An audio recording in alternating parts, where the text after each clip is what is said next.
One of the most underutilized tools in investment sales is the seller financing piece.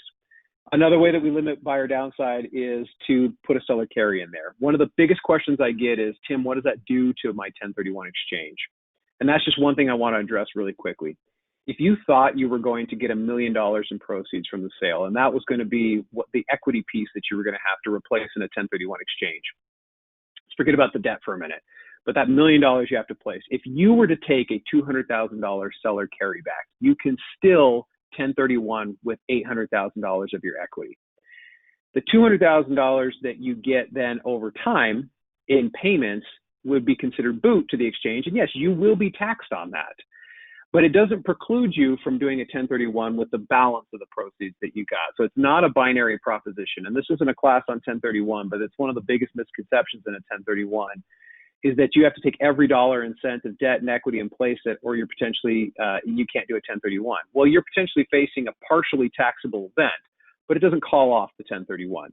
So seller financing does not preclude that. But what's cool about it is a seller financing, if you understand how they work mathematically, they're akin to a price reduction without really costing the seller anything. In order to understand how that's done, you have to understand how mathematically a cap rate is constructed in the first place. And this is one thing that has been lost to time. Most of you were not taught properly how a cap rate is built in the first place. It's kind of like a discount rate. Many of you have heard the term, many of you may even use it, but you don't actually know what goes into the capital stack to build a discount rate. In a seller financing example, let's say we had a $10 million under contract property with a $582,000 NOI. You can see the loan terms there that we're getting, as well as, let's say pre-COVID, somebody came in, this was a hot property, they were willing to accept a 5% cash on cash return. On the left-hand side, you see how we would have built the capital stack for that cap rate under the original circumstances.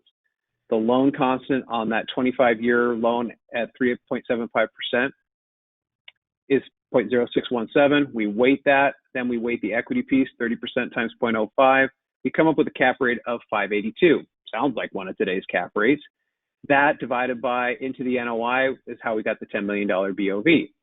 But now pay attention and watch carefully, because I know for some of you this is really new. On the right-hand side, if we add an extra debt component, it moves the cap rate in two ways.